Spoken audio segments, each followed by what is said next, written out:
Salatu wassalamu ala Rasulillah wa ala alihi wa sahbihi wa mawalah wa la hawla wa la quwata illa billahi wa ba'du. Baik, kita lanjutkan pembahasan kitab Tauhid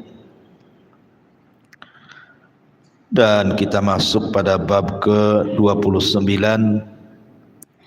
bab ma jaa fil istisqa'i bil anwa. Bab mengaitkan turunnya hujan kepada bintang-bintang. Ini bab yang paling akhir, bicara tentang dunia perdukunan. Pada minggu-minggu yang lalu kita sudah menjelaskan tentang bab seputar tanjim,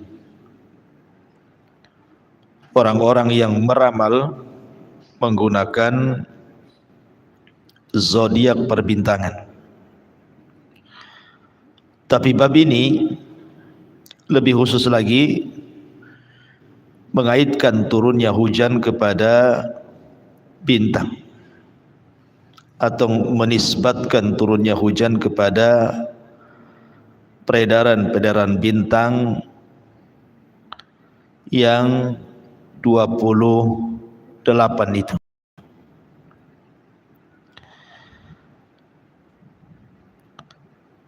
Bicara tentang bab ini, pada bab ini mu'allif rahimahullahu ta'ala tidak menyebutkan hukumnya, hanya menyebutkan babnya, bab ma jaa fil istisqa'i bil anwa. Istisqa itu artinya thalabus suqyah, meminta hujan, bil anwa itu dengan bintang-bintang. Karena memang di sini terdapat 3 hukum ketika menisbatkan turunnya hujan kepada bintang itu. Yang pertama, bisa sampai terjerumus kepada syirkul akbar, syirik besar. Yang kedua, bisa sampai kepada syirkul asghar, syirik kecil. Dan yang ketiga, tidak masuk pada keduanya. Nanti kita jelas rinciannya. Yang seperti apa yang masuk kepada syirik besar, seperti apa masuk pada syirik kecil, seperti apa yang tidak masuk pada keduanya. Yang pertama, kalau seandainya bintang-bintang itu secara zatnya adalah menurunkan hujan, seperti keyakinan sebagian orang-orang jahiliyah dan juga keyakinan sebelumnya kaumnya Nabi Ibrahim alaihi salatu wassalam, maka jelas kalau ini keyakinannya berarti dia telah menyekutukan Allah subhanahu wa ta'ala dengan bintang itu. Syirik besar. Kalau seandainya bintang-bintang itulah yang mempengaruhi turunnya hujan. Karena kan biasanya Bu, di masyarakat kita ini, apalagi di malam hari, kalau nampak saja tidak ada bintang, langsung bilang pasti hujan. Kalau nampak bintang walaupun satu, tak hujan. Kenapa? Ada bintang, kan itu. Nah, kalau seandainya kemudian seseorang menisbatkan hujan ini kepada bintang dan diyakini bahwa bintang itu memiliki pengaruh kepada turun dan tidaknya hujan, maka jelas ini adalah syirkul akbar, syirik besar. Tetapi kalau seandainya dia yakin yang menurunkan hujan itu Allah, bukan bintang, tetapi kemudian menasabkan sebabnya kepada bintang, maka ini syirkul asghar, atau lebih tepat disebut kufur nikmat. Kalau seandainya dia yakin Allah sih yang menurunkan hujan itu Allah, tapi sebabnya karena ada peredaran bintang, muncul tenggelamnya, gugusannya, dan begitu seterusnya, maka ini tidak sampai kepada syirik besar, tapi syirik kecil, atau disebut dengan kufur nikmat. Yang sering saya contohkan pada ibu, contohnya kalau seandainya ibu naik bus gitu ya, harusnya bus itu terjadi kecelakaan, sudah diprediksi nih pasti celaka nih karena remnya blong. Orang satu bus itu sudah khawatir gitu ya, apalagi sopirnya sudah ngasih tahu ini rem blong, akan masuk jurang. Dan sudah panik tuh orang satu bus ini. Tiba-tiba dengan keahlian sang sopir, kemudian bus itu tidak masuk ke dalam jurang. Kemudian berkata orang-orang yang di bus ini, yakin bahwa yang menolong mereka, menyelamatkan mereka sehingga bus itu tidak masuk ke jurang adalah Allah. Yakin Allah yang menyelamatkan. Cuman kemudian lisannya kufur nikmat dan mengatakan, kalau bukan karena Pak sopir, kalau bukan karena kehebatan Pak sopir dan kehandalannya, tentu kami sudah nyungsep di jurang. Ini sama seolah-olah kesannya lisannya mengatakan bahwa keselamatan itu karena sopir, tapi hatinya meyakini Allah yang menyelamatkan. Ini namanya kufur nikmat atau syirkul asghar, syirik kecil. Kalau hatinya meyakini yang menurunkan hujan Allah, tetapi lisannya kemudian mengatakan sebab bintang ini dan itu disebut kufur nikmat. Harusnya ucapannya adalah kalau bukan karena Allah, kemudian Pak sopir, harusnya kan begitu. Tapi kalau kemudian langsungan main untung punya Pak sopir bagus, nggak celaka kita. Jadi lisan ini memang dalam Islam kalau menyerempet kepada kesyirikan maka keras hukumannya. Itu disebut kufur nikmatnya. Karena yang kedua ini tidak menasabkan hujan kepada bintang, tidak, cuman menjadikan sebab turunnya hujan kepada bintang dan dia yakin Allah yang menurunkannya, makanya hukumnya lebih rendah lagi.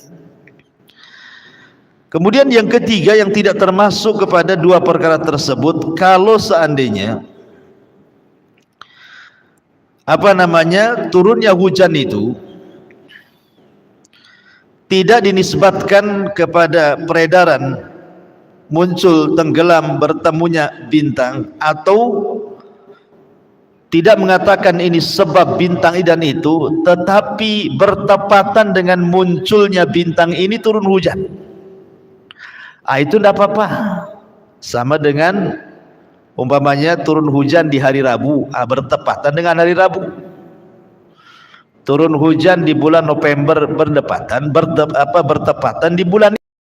Turun hujan ketika muncul ini, ya bertepatan ketika munculnya, bukan mengatakan bahwa bintang itu yang menurunkan hujan, atau bukan karena bintang itu penyebab turunnya hujan. Kalau yang ketiga tidak ada masalah, karena dalam bahasa Arabnya juga beda gitu ya. Kalau yang dilarang itu menggunakan ba al-istisqa'u bil anwa, tetapi kalau yang dibolehkan menggunakan fi itu artinya dzarfiyah, menunjukkan waktu, al-istisqa fi al-anwa. Taib. Kita masuk pada babnya supaya lebih jelas lagi dan tidak bingung.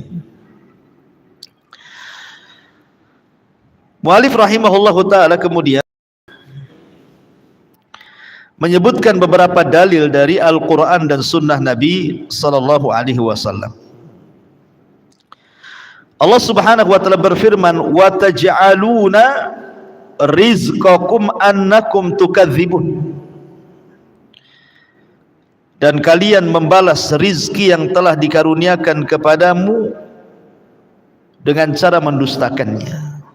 Al-Waqiah ayat 82. Dan kalian membalas rizki yang dianugerahkan Allah kepada kalian dengan mendustakannya. Harusnya kalau mendapatkan rizki dari Allah itu bersyukur dengan cara menisbatkan nikmat itu dari Allah. Wa ma bikum min nikmatin faminallah. Artinya apapun nikmat yang datang kepada kalian itu semua datang dari Allah. Berarti syukurnya harus kepada Allah yang memberikan nikmat. Kalimat rizqakum wa taj'aluna rizqakum, dan kalian membalas rizki yang Allah anugerahkan kepada kalian. Ada yang mengatakan rizqakum di sini artinya hujan. Karena hujan juga bagian daripada rizki. Wa fis samai rizqukum wa ma tu'adun, dan di langit itu tersimpan rizki kalian. Maksudnya sebagian ahli tafsir mengatakan bahwa rizqukum dalam ayat itu artinya hujan. Karena hujan itu bagian daripada rizki. Kenapa hujan itu bagian daripada rizki? Karena dengan hujan inilah akhirnya tanaman-tanaman jadi subur, kemudian berbuah, dan buahnya kita bisa makan. Kemudian cuaca panas jadi sedikit adem, sehingga kita bisa merasakan kenyamanan cuaca. Atau sebagian ibu-ibu kan itu ya, akhirnya nampung air, bisa nyuci, bisa mandi. Sumur-sumur yang tadinya kering akhirnya banyak gitu ya, penampungan air kayak di Batam ini ATB jadi debitnya penuh. Jadi hujan itu rizki. Karena hujan sendiri disebutkan dalam sebuah hadis adalah rahmat, turunnya rahmat. Jadi hujan itu tempat turunnya rahmat. Makanya kenapa Bu, kalau sedang hujan, baik hujan kecil atau hujan deras, berdoa Bu kepada Allah Subhanahu wa ta'ala. Karena saat itu rahmat sedang turun.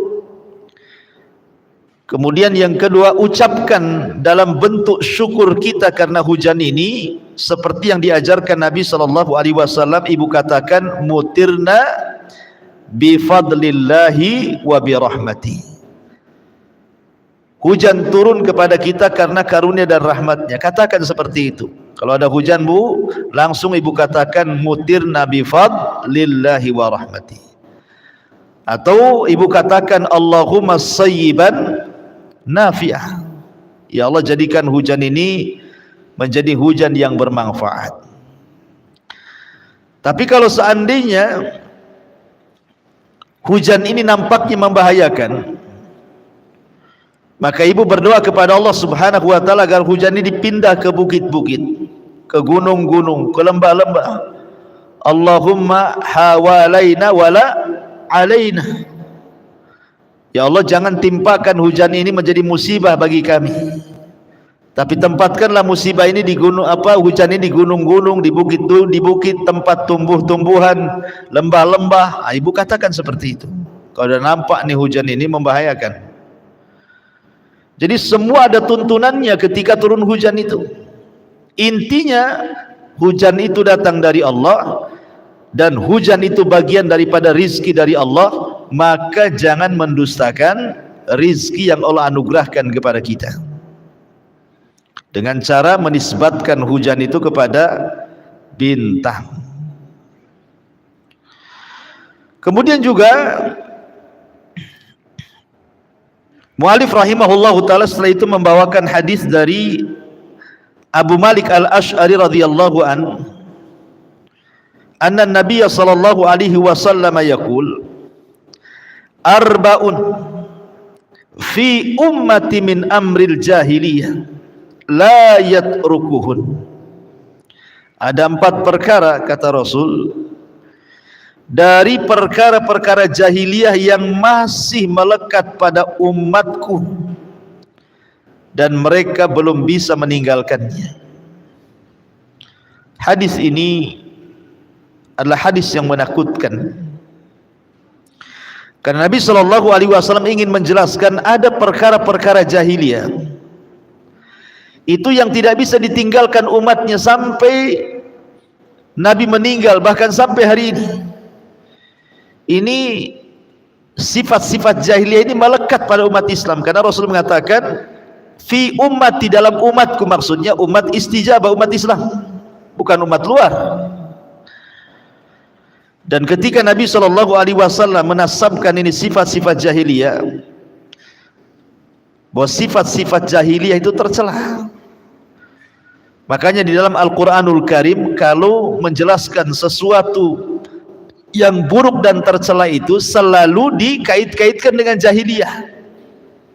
Hamiyah jahiliyah kata Quran. Kesukuan yang dilarang adalah kesukuan jahiliyah, fanatik suku umpamanya. Atau ketika umpamanya Allah Subhanahu wa taala menjelaskan soal dandanan perempuan yang suka bersolek, suka membuka aurat, berdandan kalau keluar rumah, maka Allah Subhanahu wa taala katakan wala tabarrujna tabarrujal jahiliyah. Jangan kalian tabarruj, berdandan ala jahiliyah. Atau umpamanya kemudian Allah bicara tentang hukum di luar daripada hukum Allah. Afa hukmal jahiliyati tabghun? Apakah hukum jahiliyah yang kalian cari? Jadi Al-Quran ataupun sunnah Nabi SAW kalau sudah menyebut-nyebut jahiliyah itu berarti perbuatan itu tercela. Seperti ketika Nabi SAW mendamaikan orang Ansor dan orang Muhajirin yang hendak berperang gara-gara satu di antara mereka memukul yang lainnya gara-gara rebutan air, kemudian saling mengangkat suara dan hampir perang. Maka Nabi SAW mengatakan da'uha, tinggalkan oleh kalian, fa inna fikum ru'un minal jahiliyah, da'uha fa innah muntinah. Kata Rasul, pada kalian masih ada watak-watak jahiliyah, tinggalkan, jangan bertengkar lagi kata Nabi. Sekali lagi kalau disebut jahiliyah berarti tercela tuh, karena penisbatan kepada jahiliyah sendiri tidak ada orang mau. Pamannya ibu dikatakan orang jahil kan marah, walaupun pamannya ya tidak pintar-pintar amat gitu ya, tapi kalau dibilang bodoh kan tersinggung juga ibunya. Jahil itu kan artinya bodoh, jahiliyah itu karena orang-orang bodoh. Nggak ada orang yang mau disebut jahiliyah gitu ya. Lah ketika kemudian Rasul menisbatkan perkara ini kepada perkara jahiliyah, berarti memang perkara ini sangat dahsyat. Rasul sallallahu alaihi wasallam ingin menjelek-jelekan perbuatan ini, memburuk-burukkan perbuatan ini supaya manusia jangan sampai masuk kepada 4 perkara ini. Apa saja 4 perkara ini? Yang pertama kata Rasul, al-fakhru fil ahsab. Yang pertama, bangga dengan nasab. Yang kedua, wa ta'nu fil ansab. Kemudian mencela garis keturunan. Kemudian yang ketiga, ini syahidnya, wal istisqa'u bin nujum, menisbatkan hujan kepada bintang. Dan yang terakhir, yang keempat, an-niyahatu, seorang wanita yang meratap, seseorang wanita yang melakukan niyaha, ratapan ketika kena musibah. Kata Nabi SAW, an-naihatu idza lam tatub qabla mautiha tuqamu yaumal qiyamati wa 'alaiha sirbalun min qatirah wa dir'un min jarabi. Wanita-wanita yang meratap kepada mayat, jika dia tidak bertobat sebelum ajalnya, maka dia akan dibangkitkan dari kuburannya pada hari kiamat dan akan dipakaikan padanya lumuran-lumuran tembaga yang sangat panas, yang sangat busuk, yang sangat melekat di badan dan sangat membakar. Tidak cukup sampai di situ, kemudian dia dipakaikan baju besi ataupun mantel yang bercampur dengan penyakit yang sangat gatal. Itu bahasa kita mungkin penyakit kudis gitu, gatal semua, udah panas gatal gitu. Lihat, azabnya luar biasa. Yang pertama kata Nabi SAW, al-fakhru fil ahsab. Ahsab itu artinya ke atas, ya. Bapak, kakek, buyut, gitu ya. Pokoknya sampai ke atas itu disebut ahsab. Dahulu di zaman Nabi SAW ada orang yang satu mencela nasab, yang satu bangga dengan nasab. Jadi yang satu al-fakhru fil ahsab, yang satu at-ta'nu fil ansab. Jadi dua orang ini sedang bertengkar. Yang satu mengatakan kepada kawannya, tahukah kamu siapa saya? Bangga dia, sombong. Tahukah kamu siapa saya? Kemudian dia mencela kawannya, amma anta fala ummalaka. Adapun engkau saya tahu kamu ini turunan siapa. Kemudian yang sombong dengan nasabnya dia mengatakan, saya loh ana fulan ibnu fulan, fulan ibnu fulan, fulan ibnu fulan. Disebutkan kakek buyutnya sampai ke atas beberapa orang dengan sangat sombongnya, karena merasa mungkin kakek buyutnya mungkin orang-orang hebat, para pejabat, para pahlawan mungkin ya. Kamu tahu nggak kalau saya ini turunan raja ini, raja itu sampai ke Majapahit, kan gitu. Atau umpamanya, tahu nggak saya ini putra ini itu sampai ke Hayam Wuruk sana. Jadi dia bangga gitu ya. Dicela kawannya. Adapun engkau pasti kamu tidak sehebat keturunan saya. Akhirnya kemudian datang Nabi SAW lewat nih. Kemudian Nabi SAW marah, ngapain kalian sombong dengan nasab dan menghina nasab orang. Kemudian Rasul menceritakan dua orang di zaman Nabi Musa, kondisinya persis seperti dua orang ini. Kata Nabi SAW, dahulu di zaman Nabi Musa ada dua orang yang bertengkar soal nasab. Yang satu mengatakan, tahukah kamu siapa saya? Saya fulan, ibnu fulan, ibnu fulan, ibnu fulan, sampai 9 kakek buyutnya disebut dengan bangganya, dan dia menghina kawannya dan mengatakan, amma anta fala ummalak, kalau aku tahu engkau tidak punya nasab sebaik aku. Kemudian kawannya dengan malu-malu menyebutkan nasabnya. Kalau saya si fulan, ibnu fulan, ibnu fulan, kakek ketiga dia tidak mau sebut. Akhirnya dia terdiam pada kakek kedua. Kenapa tidak mau disebut? Karena kakek ketiga kafir, bukan seorang muslim. Dia tidak mau menyebutkan kakek buyutnya yang kafir. Diulang lagi sama dia, adapun saya fulan, ibnu fulan, ibnu fulan, ibnul Islam. Jadi kakek buyutnya yang kafir itu dinisbatkan ke dalam Islam. Kedua-duanya wafat. Kemudian yang berbangga dengan nasab tanpa melihat agama, maka dimasukkan ke dalam neraka, karena dia sombong, kibar, merendahkan orang juga. Kemudian adapun orang yang malu-malu menyebutkan nasabnya dan tidak mau nasab kakek buyutnya yang kafir disebutkan, Allah masukkan ke dalam surga. Begitulah perkara jahiliyah yang masih ada di zaman sekarang kan Bu. Orang-orang yang kemudian mencela nasab dan berbangga dengan nasab. Makanya dahulu di zaman Rasul, Abi Dzar Al-Ghifari radhiyallahu an pernah mencela Bilal. Karena Bilal ini kan seorang budak. Abi Dzar ini kan pemimpin kabilah. Merasa derajatnya lebih tinggi, Bilal ini lebih rendah, tidak punya nasab. Dicela Bilal. Maka Nabi SAW marah kepada Abi Dzar dan mengatakan, ya Aba Dzarrin a'ayyartahu bi ummi. Wahai Abi Dzar, apakah kamu menghina dengan menghina ibunya Bilal? Innaka mru'un fika jahiliyah. Sesungguhnya dalam dirimu masih ada sifat jahiliyah, kata Nabi.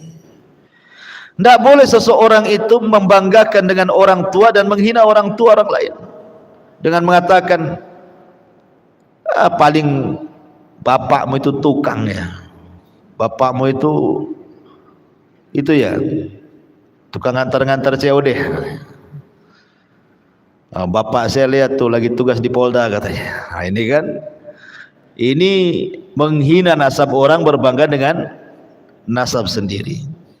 Kan ada itu anak pejabat yang sombong-sombongan di jalan, ugal-ugalan gitu ya. Kemudian ketangkap polisi, marah-marah gitu. Ya, kenapa bapak tangkap saya? Saya ini anak DPR gitu.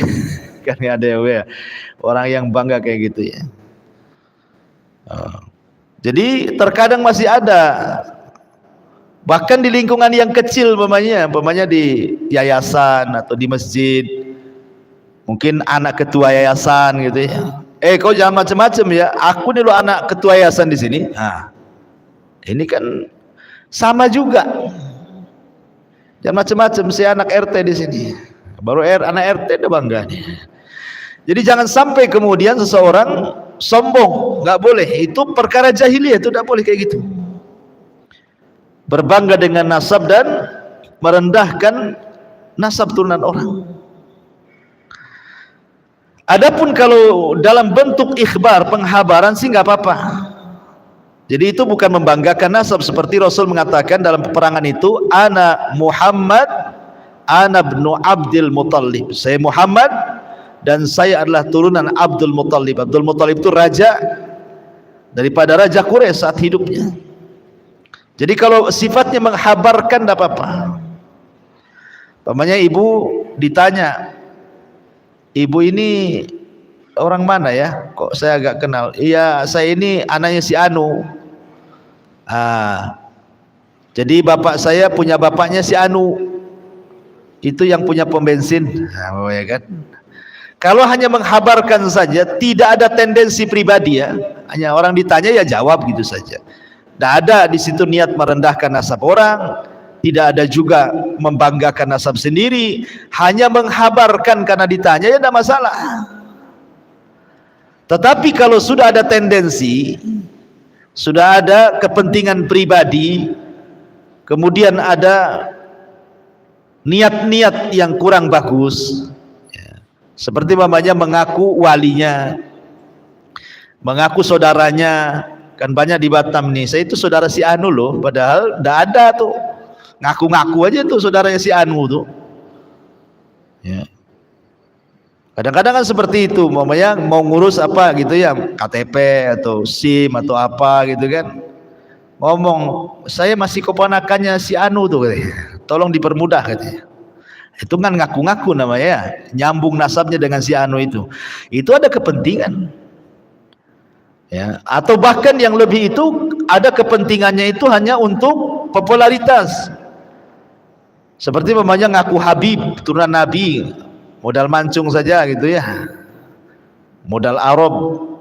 Kan orang Indonesia bisa dibodohi ini kan, umpamanya hanya kepentingan saja. Itu nggak boleh masuk pada sabda Nabi SAW, al-fakhru fil ahsab wa ta'nu fil ansab.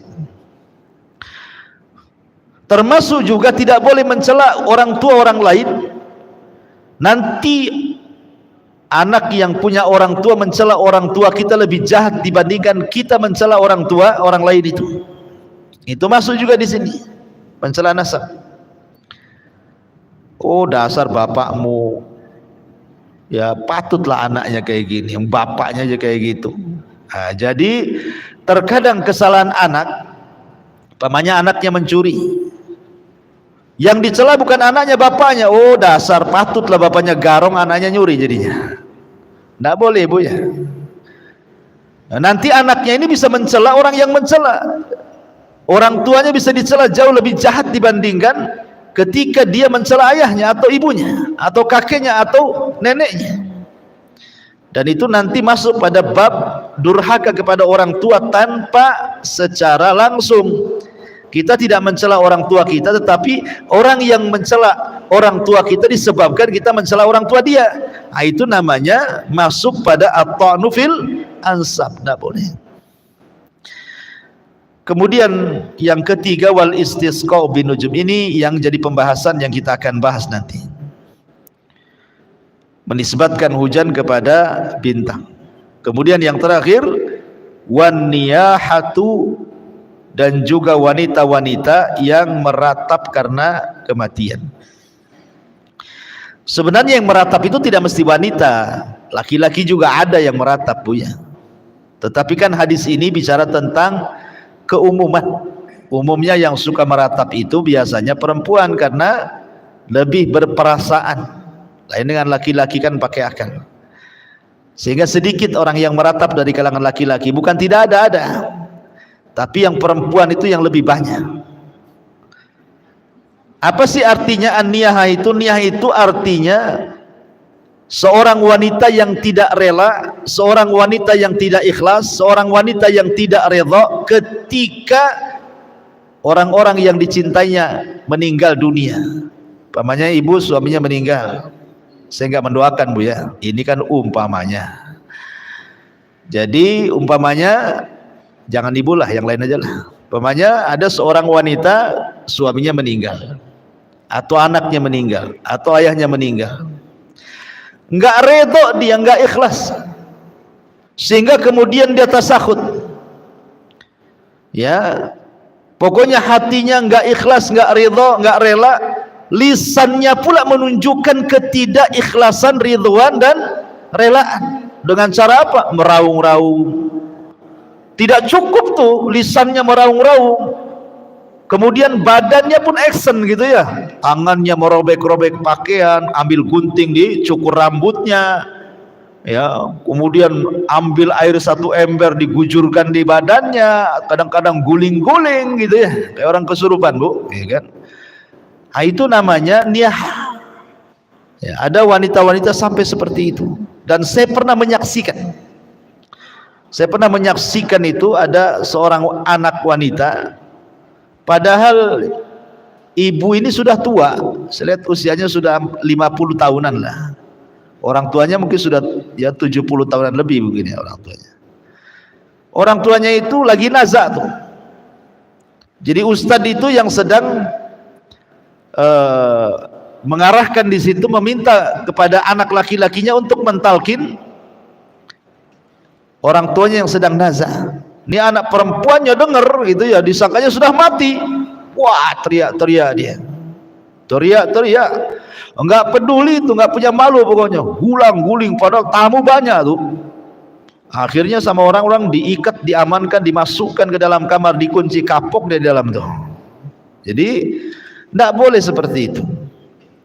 Kita harusnya ketika menghadapi musibah itu harusnya istirja, kan, Bu ya. Inna lillahi wa inna ilaihi rajiun. Semua datang dari Allah, kembali kepada Allah. Tenang jadinya ya. Tapi kalau kemudian seseorang meraung-raung, apa manfaat kepada si mati? Tidak mungkin hidup lagi dia. Maka doakan yang terbaik kepada orang yang meninggal itu. Baik, ma'asyiral muslimat yang dimuliakan Allah Subhanahu wa taala. Kemudian mu'alif rahimahullahu taala menyebutkan dalilnya. Yang ketiga adalah riwayat Imam Bukhari dan juga Muslim. Ada yang mengatakan riwayat ini ada di Bukhari saja, tidak ada di Muslim. Dari Zaid bin Khalid radhiyallahu anhu, dia berkata, Sallalana Rasulullah sallallahu alaihi wasallam salat subhi bil Hudaybiyah ala ithri samai kanat minal lailati falamman sarafa aqbala ala an-nas faqala hal tadruna madza qala rabbukum qalu Allahu wa rasuluhu a'lam qala asbaha min ibadi mu'minun bi wa kafirun fa amma man qala mutirna bi fadlillah wa rahmatihi fadzalika mu'minun bi wa kafirun bil kaukab wa amma man qala bi nau'i kadza wa kadza fadzalika kafirun bi wa mu'minun bil kaukab. Jadi kata Zaid ibn Khalid ini, dia bercerita Nabi SAW pernah mengimami solat subuh di daerah Hudaybiyah. Setelah semalaman turun hujan, jadi ada bekas-bekas hujannya. Malamnya turun hujan, paginya Rasul solat subuh bersama para sahabat. Kemudian Nabi SAW bersabda setelah solat subuh itu, menghadap para sahabatnya dan mengatakan, tahukah kalian apa yang difirmankan Allah kepada kalian saat turun hujan? Itu maksudnya. Karena kebiasaan Rasul itu kalau selepas sholat subuh terkadang nanya-nanya mimpi, ya. Jadi sahabat itu ditanya sama Nabi kalau setiap sholat fajar itu, siapa yang bermimpi tadi malam? Nah, gitu. Nanti sahabat menceritakan mimpinya dan Rasul mentakwilkannya. Tapi tentu mimpi-mimpi yang baik, ya. Kalau mimpi jelek jangan diceritakan. Nah, salah satunya juga Rasul bertanya kepada para sahabat, tahukah kalian wahai sahabatku apa yang difirmankan Allah saat hujan? Ayo. Maka sahabat mengatakan Allah dan Rasulnya yang tahu.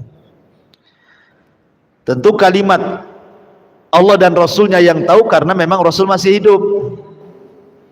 Tapi kalau sekarang ditanya agama seseorang kemudian tidak bisa jawab, ya Allahu a'lam saja, karena Rasulnya sudah meninggal. Jadi Allahu a'lam, nah, gitu ya. Kalau Rasul masih hidup, Allah wa rasuluhu a'lam. Ini pun kalau ditanya urusan agama. Kalau ditanya urusan dunia, maka jangan bawa-bawa Rasul, karena orang selain Rasul lebih hebat ilmu dunianya dibandingkan Rasul. Makanya Rasul mengatakan antum a'lamu bi umuri dunyakum, kalian lebih hebat perkara dunia kalian dibandingkan diriku. Jadi maksudnya di sini kata-kata Allah wa Rasulullah alam ini adalah bercerita tentang agama. Dan di masa hidup Rasul makanya dibawa-bawa Rasul. Kalau sekarang Rasul tidak ada, orang ditanya soal agama, maka kita katakan Allahu a'lam, saya tidak tahu. Ya, jangan pula ditanya tahu enggak rumahnya Pak Sufyan. Oh, Allah wa rasuluhu a'lam. Janganlah ibu ngomong begitu, ya. Ya. Jadi tidak ada kaitannya. Jangan bilang itu, Rasulnya nggak ada, sudah meninggal. Ya bilang aja saya tidak tahu, Allahu a'lam, saya mungkin di situ mungkin. Nah, gitu kan. Ya. Taib. Maka Nabi SAW mengatakan, memberikan etika apabila turun hujan.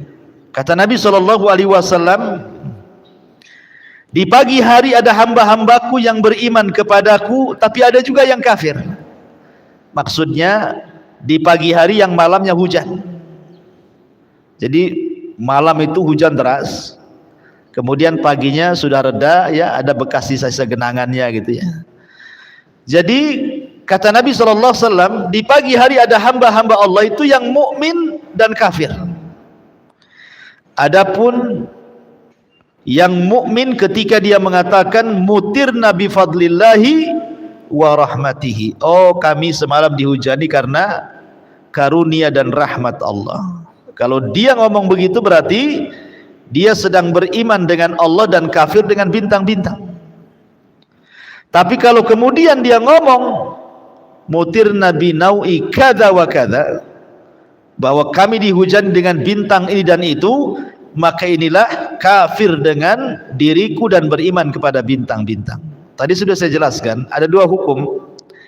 Hukum yang pertama, kalau hujan dinisbatkan kepada bintang, bahwa bintang itulah yang menurunkan hujan dan tidak dilibatkan Allah di situ, berarti syirik besar. Tapi kalau dia yakin Allah yang menurunkan hujan, tetapi disebabkan peredaran bintang itu kemudian turun hujan, berarti syirik kecil. Nah, itulah bedanya di sini ya. Ya, bedanya hanya sekedar menjadikan sebab, sama mengatakan bahwa bintang itu pelaku. Kalau bintang itu pelaku berarti syirik besar. Tapi kalau bintang itu hanya sebab saja berarti syirik kecil. Nah gitu ya. Itu perbedaannya. Tapi kalau bintang itu tidak dijadikan pelaku dan tidak dijadikan sebab, hanya hujan bertepatan dengan bintang itu, maka itu tidak apa-apa. Sama dengan kita ngomong hujan bertepatan hari Sabtu, nggak apa-apa. Bukan hari Sabtu yang menurunkan hujan. Ya, jadi inilah rincian para ulama. Ma'asyiral muslimat yang dimuliakan Allah Azza wa Jalla. Kemudian juga Imam Bukhari dan juga Muslim meriwayatkan dari Ibnu Abbas radhiyallahu anhuma yang semana dengan hadis sebelumnya. Wa qala ba'duhum laqad sadaqa nau'u kadza wa kadza. Fa anzalallahu hadhil ayah fala uqsimu bimawaqi'in nujum. Wa innahu laqasamun law ta'lamuna adzim. Innahu laqur'anun karim fi kitabim maknun la yamassuhu illal mutahharun tanzilun mir rabbil alamin afa bihadzal hadithi antum mudhinun wa taj'aluna rizqakum annakum tukadzibun. Dan berkata sebagian mereka, sebagian manusia, sungguh telah benar bintang ini dan bintang itu. Jadi ketika di zaman jahiliyah ada yang kemudian menisbatkan hujan itu kepada bintang dan mengatakan sungguh telah benar bintang itu yang menurunkan hujan, bintang ini yang menurunkan hujan, dan begitu seterusnya. Maka turunlah ayat Al-Quran membantah mereka. Lalu aku bersumpah dengan tempat-tempat beredarnya bintang-bintang. Fala uqsimu bimawaqi'in nujum. Aku bersumpah dengan tempat-tempat beredarnya bintang-bintang. Wa innahu laqasamun law ta'lamuna adzim. Dan sesungguhnya itu benar-benar sumpah yang besar sekiranya kamu mengetahuinya. Innahu laqur'anun karim fi kitabim maknun la yamassuhu illal mutahharun. Dan ini sungguh Al-Quran yang sangat mulia dalam kitab yang terpelihara Lauhil Mahfud, tidak ada yang menyentuhnya selain hamba-hamba yang disucikan, maksudnya para malaikat. Tanzilu mir rabbil alamin, yang turun dari Rabb alam semesta. Afa bihadzal hadithi antum mudhinun. Apakah kamu hendak menganggap remeh berita-berita Al-Quran ini? Wa taj'aluna rizqakum annakum tukadzibun, dan kalian menjadikan rizki yang Allah turunkan kepada kalian tiba-tiba kalian mendustakan. Ini syahidnya di sini bahwa sebelumnya Allah menceritakan bahwa tidak ada hubung kait hujan dengan bintang. Enggak ada hubung kait hujan dengan bintang itu. Ya. Kalau seandainya ada menghubung-hubungkan kait antara hujan dengan bintang sampai mengatakan bintang itu pelaku hujan atau sebab turunnya hujan, maka itu sama dengan taj'aluna rizqakum annakum tukadzibun, menjadikan rizki Allah yang berupa hujan kalian dustakan nikmat itu kemudian disandarkan kepada selain Allah Subhanahu wa ta'ala. Ya. Sering saya analogikan, Bu, kalau seandainya ibu ini baik sama orang, sama anak lah, ibu punya anak, ibu baikin anak itu, ibu sekolahkan sampai perguruan tinggi, dicarikan pekerjaan sampai dapat pekerjaan yang layak, sudah besar digaji jadi orang, nah dia orang tapi jadi orang lagi, ya. Kemudian tiba-tiba malah berbuat baik sama tetangga yang ada hubungan jasa dari kecil sampai jadi orang sukses. Kalau ngirim ke tetangganya, nanti bulan depan ngirim lagi ke tetangganya. Orang tuanya nggak pernah dikirim-kirim, Bu, yang membesarkan dia, menyekolahkan dia sampai kemudian mendapatkan pekerjaan sampai mapan. Kalau ngirim duit sama tetangganya, sakit hati enggak, Bu? Oh, sakitnya nyesek, Bu, ya. kurang ajar anak itu. Saya yang melahirkan, saya yang biayai sekolah, saya yang carikan kerjaan, sudah mapan, tetangga pula dapat hasil. Ya. Lah anak ini nggak tahu budi namanya kan Bu ya. Harusnya anak ini bersyukur kepada orang tua yang membesarkannya kan Bu, bukan bersyukur kepada tetangganya. Lah itu namanya tidak bersyukur kepada yang telah memberikan nikmat. Lah pada manusia saja ibu bisa marah kalau terjadi pada anak seperti itu kan. Maka mimbabil aula tentu Allah juga berhak marah untuk itu. Ya. Allah marah kalau seandainya sudah dikasih hujan, kalian syukurnya sama bintang bukan kepada saya katanya. Kan marah kan? Makanya dihukumi sebagai syirik akbar kalau seandainya kemudian bintang itu pelakunya. Tapi kalau dia hanya menjadikan sebab, ya syirik kecil. Dua-duanya syirik. Ya. Dua-duanya dosa. Makanya di sini Allah mengajarkan kepada kita, hendaklah kita jangan menjadikan rizki yang Allah anugerahkan itu dibalas dengan mendustakan rizki itu dengan menasabkan kepada selain yang memberikan rizki. Maka dari sini menunjukkan bahwa ucapan manusia di masyarakat itu harus dijaga. Kalau sudah masuk ranah tauhid, ranah akidah Bu, tolong ibu sudah ngaji, maka kata-katanya harus lebih terkontrol lagi. Jangan seperti orang awam. Seperti mamanya kata-kata yang biasa dikatakan di masyarakat mamanya kan. Kalau bukan karena kamu, tentu saya ini sudah belangsak ya, sudah kere, sudah jadi pemulung. Ya untung ada kamu, saya ke Batam ditolong, sekarang saya sudah punya usaha mapan di sini. Nggak bisa kayak gitu. Ya memang betul. Ya dia yang nolong kita sehingga kita menjadi orang di sini gitu ya. Tapi bahasa akidah itu tidak bisa kayak gitu bahasanya, harus dirapihkan bahasanya. Bagaimana caranya Bu ngomongnya? Kalau bukan karena Allah, kemudian jangan pakai dan Bu ya. Kemudian kalau dan itu menyetarakan. Kalau bukan karena Allah dan kamu itu tidak boleh. Tetapi harus pakai kemudian. Kalau bukan Allah kemudian, nah gitu ya. Allah dulu, kemudian kamu. Nah, tentu saya ini sudah begini begitu. Supaya jangan sampai kita menasabkan nikmat kepada selain Allah, walaupun ibu tahu nikmat itu datang dari Allah, ibu tahu sukses itu datang dari Allah semuanya. Sebab orang itulah kemudian tiba-tiba Allah dihilangkan, orang itu yang disebut-sebut. Makanya bahasa tauhid itu semua diutarakan, harus jelas. Karena efeknya bisa dosa. Ya, efeknya itu bisa terjerumus pada syirkul asghar ataupun kufur nikmat, dan dikhawatirkan masuk pada sabda Nabi sallallahu alaihi wasallam, wa innal abda la yatakallamu bil kalimati la yulqilaha balan yahwi sahibuha fi nari jahannam. Terkadang ada seorang hamba mengucapkan satu kalimat tanpa sadar, kalimat itu membuat Allah murka, cukup ia dimasukkan oleh Allah ke dalam jahannam. Naudzubillah. Ya, padahal ngomong nggak sadar tuh. Makanya harusnya dibedakan orang yang sudah ngaji dengan yang belum ngaji. Ibu biasakan di masyarakat ngomong begitu itu. Ya, kalau bukan karena Allah kemudian kamu, mungkin tadi kita sudah celaka di situ. Kalau bukan karena Allah kemudian anjing tetangga yang gonggong-gonggong itu udah kebobolan lah rumah saya ini. Nah, kalau bukan karena Allah kemudian Pak polisi ini gitu ya. Nah, tentu saya sudah kerampokan. Begitu bahasanya ditata Bu ya. Jangan main kalau bukan karena kamu, kalau bukan karena kamu. Itu menasabkan nikmat kepada selain Allah. Ini namanya syirik kecil.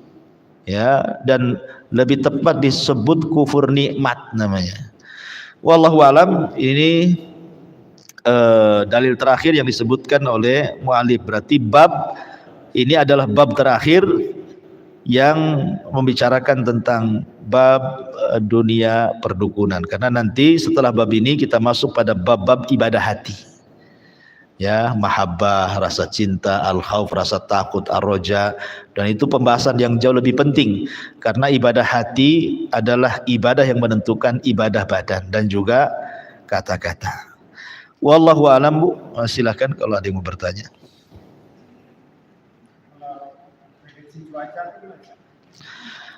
Kalau prediksi cuaca BMKG gitu kan, perakhiran cuaca tidak masalah, karena Perakhiran cuaca itu mereka menggunakan alat-alat teknologi dan juga pengetahuan ilmiah dan kebiasaan. Ya, bukan tebakan seperti tebakan dukun. Kalau dukun kan nggak punya alat. Alatnya pakai ulekan kemudian dipukul-pukul gitu ya. Seperti yang biasa dibawa pawang hujan tuh. Itu kan bawa ulekan tuh. Bawa ulekan dari tembaga. Kemudian dikentung-kentung gitu kan. Ah, ini nggak akan hujan gitu ya. Kok apa hubungan ulekan dengan hujan, Bu? Nggak ada hubungan ulekan dengan hujan. Kalau memang memang dia punya pengetahuan teknologi fisika yang kuat, tanda-tanda, ya, kemudian dia bisa memprediksi, itu pun prediksinya bisa meleset kan, karena BMKG sendiri kadang-kadang tepat, kadang-kadang meleset. Ya, seperti berapa kali BMKG itu mengumumkan tsunami, tidak tsunami.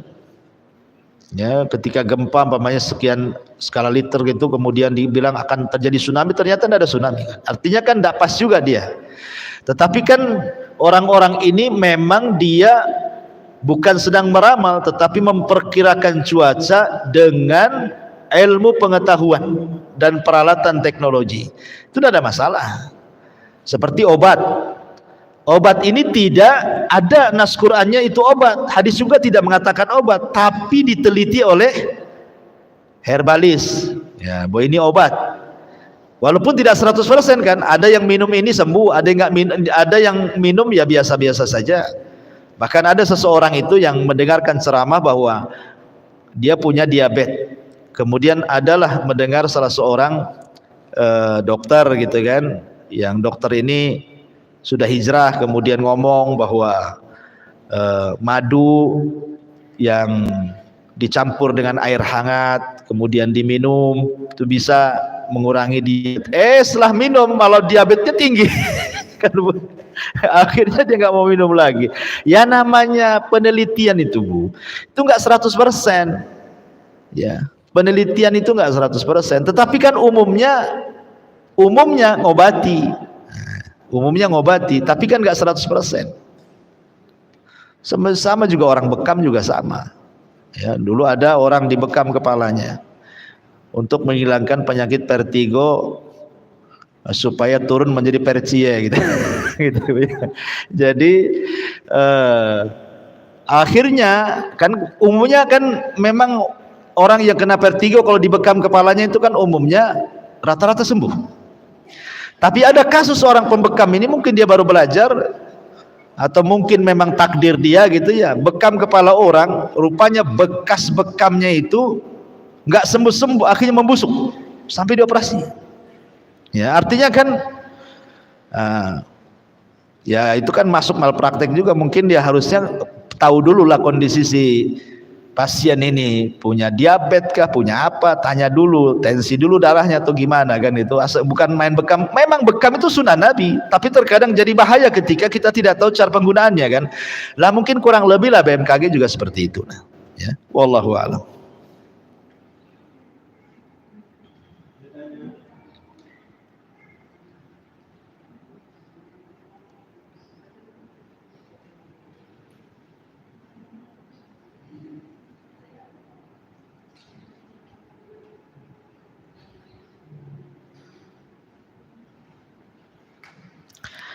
Ya Bu, karena duhur juga cepat, saya kira cukup. Subhanakallahumma bihamdika, asyhadu an la ilaha illa anta astaghfiruka wa atubu ilaik. Wallahu ta'ala. Assalamualaikum warahmatullahi wabarakatuh.